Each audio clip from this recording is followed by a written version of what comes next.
नाज़रीन अस्सलाम वालेकुम, मैं हूँ इमरान वसीम। नाज़रीन, इस प्रोग्राम में एक बड़ी अहम ख़बर की अंदरूनी कहानी आपके साथ हम शेयर करेंगे, जिसमें आपको ये बताएंगे कि चेयरमैन पीटीआई इमरान खान ने, जिन्होंने ये पहले फ़ैसला किया कि कौमी असम्बली के जो ज़िमनी इंतखाबात होने जा रहे हैं, वो पाकिस्तान तहरीक-ए-इंसाफ के इन इंतखाबात में वाहिद कैंडिडेट होंगे। लेकिन फिर कानूनी टीम की तरफ से चेयरमैन पीटीआई इमरान खान को ऐसी क्या ब्रीफिंग दी गई और उस ब्रीफिंग में इमरान खान को किन मुमकिना कानूनी ख़तरात से आगाह किया गया, जिसके बाद इमरान खान साहब ने ज़िमनी इलेक्शन में हिस्सा लेने से इनकार कर दिया। एक तो नाज़रीन ये डिटेल आपके साथ हम शेयर करने जा रहे हैं, और उसके अलावा वीलॉग में कुछ दीगर अहम ख़बरें हैं, उनकी तफसीलात भी आपकी खिदमत में पेश करेंगे। लेकिन गुफ्तगू का आगाज़ करेंगे अपनी पहली ख़बर से। आप नाज़रीन जानते हैं कि जब अप्रैल 2022 में इमरान खान के ख़िलाफ़ अदम एतमाद की तहरीक कामयाब हुई और पीटीआई के जितने अरकान थे कौमी असम्बली में मौजूद, उनकी जानिब से रेजिग्नेशन दे दिए गए थे, लेकिन स्पीकर नेशनल असम्बली राजा परवेज़ अशरफ उनके इस्तीफ़े एक्सेप्ट नहीं कर रहे थे। और फिर एक मरले पर जो स्पीकर नेशनल असम्बली थे, उन्होंने पीटीआई के 11 इस्तीफ़े एक्सेप्ट किए, जिनमें 2 इस्तीफ़े ख़वातीन जो कि मखसूस सीटों पर जो है वो रुकन कौमी असम्बली मुंतखब हुई थी, और 9 ऐसे रेजिग्नेशन नेशनल असम्बली के एक्सेप्ट किए गए पीटीआई के, जो अपने हलकों से बराह रास्त आवाम से वोट लेके मुंतखब हुए थे। तो ये जो 9 सीटें खाली हुई थीं, इन पर इमरान खान साहब ने खुद इलेक्शन लड़ने का फ़ैसला किया। इमरान खान साहब ने ज़िमनी इलेक्शन लड़ा भी, और अपनी मकबूलियत की बिना के ऊपर 9 में से 7 हलकों में इमरान खान साहब जो है वो कामयाब हो गए। इसके बाद नाज़रीन डेवलपमेंट ये होती है कि जो बाकी इस्तीफ़े स्पीकर के पास पीटीआई के लोगों के मौजूद थे, उनमें से 35 इस्तीफ़े दूसरे मरले में, 35 इस्तीफ़े तीसरे मरले में, और बाकी जो 33 अरकान थे उनके इस्तीफ़े फिर आखिरी मरले में स्पीकर नेशनल असम्बली ने एक्सेप्ट कर लिए। तो जो 35 इस्तीफ़े दूसरे मरले में एक्सेप्ट किए गए, उन पर भी इमरान खान साहब ने ऐलान किया कि वो इन ज़िमनी इंतखाबात में खुद हिस्सा लेंगे, खुद इलेक्शन लड़ेंगे, और जिन अरकान के इस्तीफ़े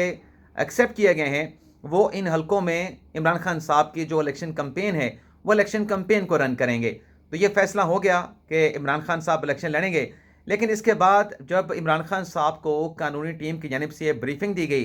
कि जो आपके ख़िलाफ़ मुख्तलिफ़ मुकदमात हैं, एक तो इमरान खान साहब के ख़िलाफ़ तोशाखाना का केस है, उसमें इमरान खान पे फ़र्द जुर्म आयद करने के हवाले से अदालत ने फ़ैसला सुना दिया है, 7 फरवरी की तारीख मुकर्रर कर दी है। लेकिन ये भी इतना कॉम्प्लिकेटेड केस नहीं है, गो के स्ट्रॉन्ग केस इसे कहा जा सकता है, लेकिन इसमें इतनी जल्दी नाअहली होने का जो है वो इम्कान नज़र नहीं आ रहा। दूसरा जो खान साहब के ख़िलाफ़ केस है, जो ममनुआ फंडिंग का है, उसमें जो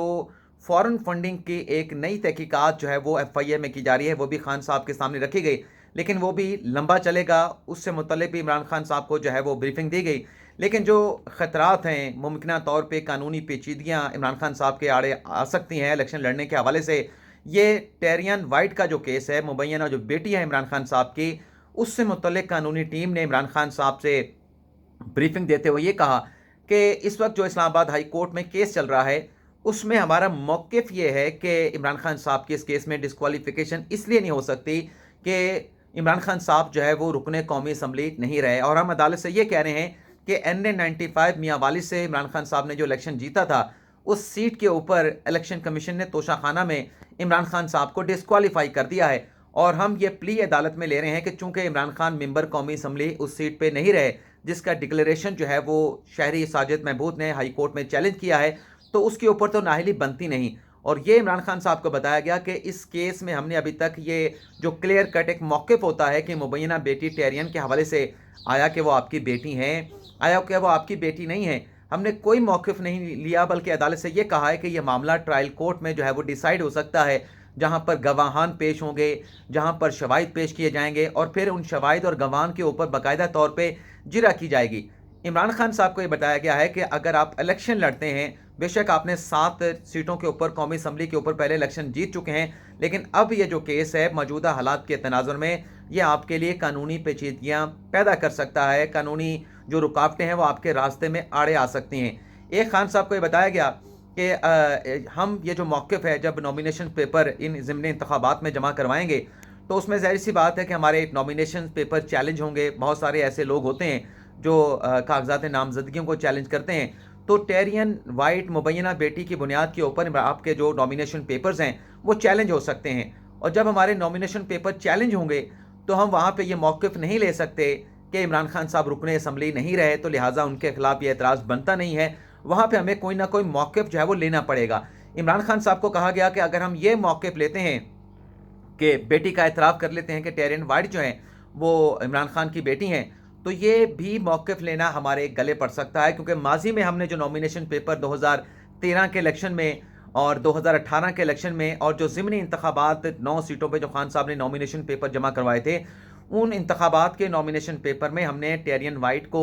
بیٹی کے طور پہ ظاہر نہیں کیا۔ تو اگر ہم یہ اعتراف کر لیتے ہیں کہ ٹیرین وائٹ جو ہیں ہماری بیٹی ہیں، اپنا عمران خان صاحب کی بیٹی ہیں، تو پچھلے نامینیشن پیپر کی بنیاد کے اوپر ہماری ڈسکوالیفیکیشن ہو جائے گی اور یہ آرٹیکل 62(1) کا کیس بن جائے گا اور سیاست سے آفتہ حیات نااہل ہو جائیں گے۔ تیسرا خان صاحب کو جو ایک لیگل ہچ بتائی گئی ہے، لیگل رکاوٹ بتائی گئی ہے کہ اگر ہم اعتراف نہیں کرتے، یعنی ہم یہ کہہ دیتے ہیں اگر اعتراض آتا ہے نامینیشن پیپر کے اوپر کہ ٹیرین وائٹ ہماری بیٹی نہیں ہے، ان سے ہمارا کوئی تعلق نہیں، کوئی لینا دینا نہیں، تو اس صورت میں جو اعتراض کرنے والے ہوں گے ہمارے سیاسی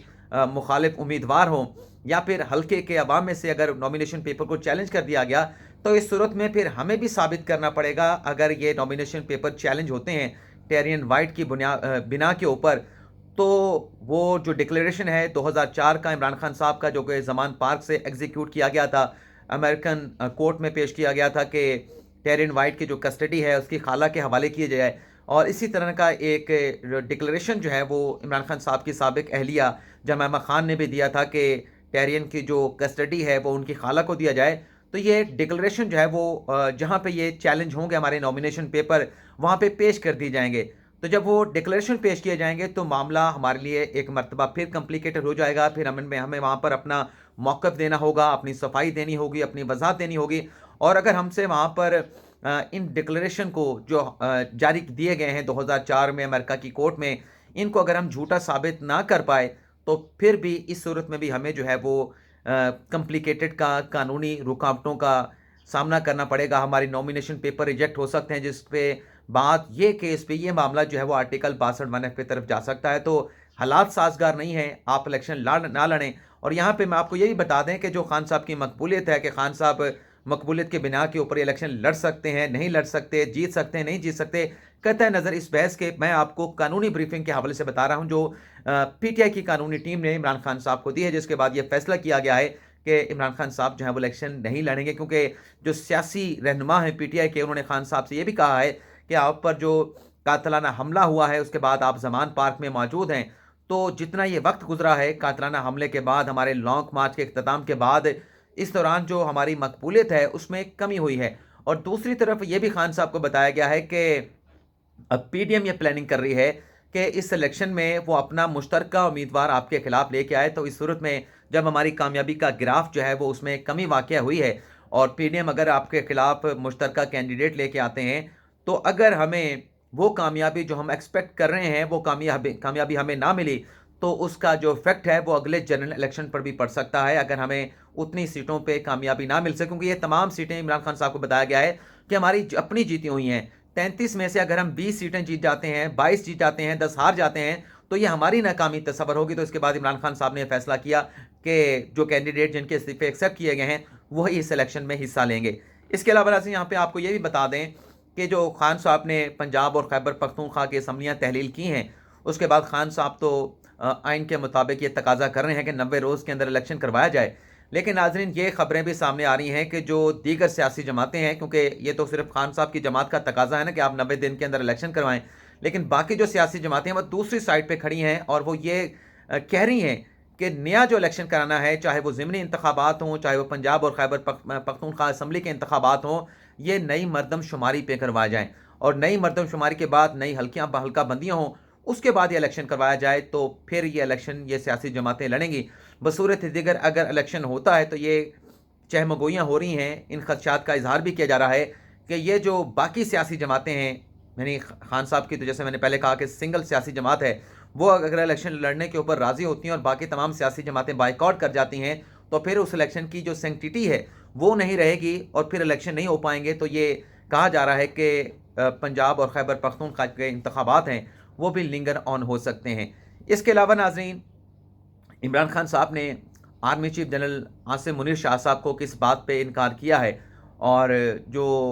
फवाद चौधरी कहते रहे और इमरान खान साहब कहते रहे कि इदारों के साथ हम अच्छे ताल्लुकात चाहते हैं, लेकिन ये एक परसेप्शन डेवलप हो रहा था कि खान साहब जो हैं वो इदारों को टारगेट कर रहे हैं और पीटीआई के लोग भी इदारों को टारगेट कर रहे हैं। पेशावर में नाज़रीन पुलिस लाइन में जो अफसोसनाक वाक़या पेश आया, उसके बाद वज़ीर आज़म शहबाज शरीफ वहाँ पे गए, आर्मी चीफ सैयद आसिम मुनीर शाह साहब वहाँ पे गए, तो ये तजवीज़ आई कि इस मामले के ऊपर कि दहशतगर्दी के नासूर का ख़ात्मा हमने कैसे करना है, दहशतगर्दों का ख़ात्मा हमने कैसे करना है। तो उस पर एक तजवीज़ आई कि इस मामले के ऊपर, जिससे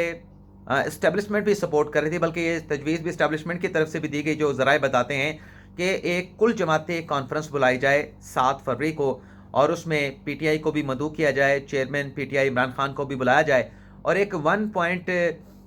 जो एक्शन प्लान है कि कैसे हमने एक हिकमत अमली बना के दहशतगर्दी का हमने ख़ात्मा करना है। तो वज़ीर आज़म ने इस तजवीज़ के ऊपर इनिशिएटिव लिया और इमरान खान साहब को कहा गया कि आप भी कुल जमाती उस जो कॉन्फ्रेंस है उसमें शरीक हों, लेकिन खान साहब ने इस कॉन्फ्रेंस में शिरकत करने से इनकार कर दिया। जैसे कि मैंने कहा कि ये प्रपोज़ल इस्टेब्लिशमेंट की तरफ से भी आई थी, तो ये एक तरीके से खान साहब अगर इस ऑफ़र को, इस तजवीज़ को एक्सेप्ट कर लेते और ये मैसेज देते कि मेरा जो इख्तलाफ है वो सियासी मामलात के ऊपर है, लेकिन जहाँ पर मुल्की मफाद है, अवाम का मफाद है और दहशतगर्दी के नासूर का ख़ात्मा है, मुल्क में कौमी सलामती और अमन व आमा को बहाल करने का मामला है, तो इसके ऊपर मैं बैठने के लिए तैयार हूँ, इस पर मैं अपना इनपुट देने के लिए और एक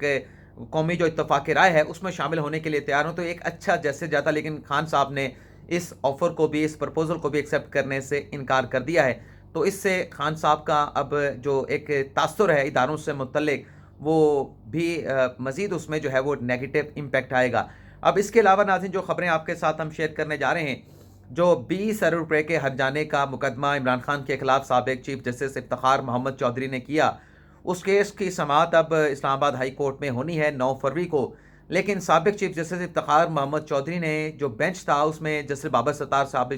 सत्तार भी शामिल थे, जस्टिस मियाँ गुल हसन औरंगज़ेब के साथ। तो एक मुतफरिक दरख्वास्त दायर करके जस्टिस बाबर सत्तार पर साबिक चीफ जस्टिस इफ्तिखार मोहम्मद चौधरी ने एतराज़ उठा दिया। यानी साबिक जज जो है, मौजूदा जज के ऊपर यह एतराज़ उठा रहा है कि बाबर सत्तार साहब माजी में जब जज नहीं थे तो वो मुख्तलिफ़ अखबारात में जुडिशल एक्टिविज़म के हवाले से कॉलम लिखते रहे, उसमें इफ्तिखार मोहम्मद चौधरी के दौर का भी हवाला देते रहे, तो वो एक मुबैना तौर पे एक बज़ाहिर तासुब रखते हैं, तो लिहाजा उन्हें इस बेंच में शामिल नहीं होना चाहिए। तो अब नाज़रीन, जो बेंच था उसको तब्दील कर दिया गया है, ये एतराज़ सामने आने के बाद, और जस्टिस बाबर सत्तार की जगह जस्टिस अरबाब ताहिर जो हैं उन्हें बेंच में जो है वो शामिल कर लिया गया है। इसके अलावा नाज़रीन, शेख रशीद साहब को जब हम ये वीलॉग रिकॉर्ड कर रहे हैं, उनका आज 2 रोज़ा जिस्मानी रिमांड मुकम्मल हो चुका है, उन्हें जुडिशल मजिस्ट्रेट की अदालत में पेश किया जाना है। लेकिन नाज़रीन, डेवलपमेंट जो हम आपके साथ शेयर करने जा रहे हैं, यानी अदालत के सामने शेख रशीद को पेश करने से पहले मरी की पुलिस भी इस्लामाबाद पहुँच चुकी है, एफएड कचहरी में मौजूद है, और कराची में जो मुकदमा दर्ज हुआ है शेख रशीद के खिलाफ, कराची की भी पुलिस जो है वो इस्लामाबाद पहुंच चुकी है कि आज फिजिकल रिमांड के हवाले से जो भी फैसला हो वो अदालत में अपना मौक़िफ़ रखेंगे। इस्लामाबाद पुलिस से कहेंगे कि अब जो शेख रशीद की कस्टडी है वो हमारे हवाले की जाए, क्योंकि इस्लामाबाद पुलिस ने तो दोनों पुलिस को, चाहे वो कराची की पुलिस थी चाहे वो मरी थाने की पुलिस थी, उनसे कह दिया था कि आप इस मामले के ऊपर अदलिया से रुजू करें। तो ये भी हो सकता है कि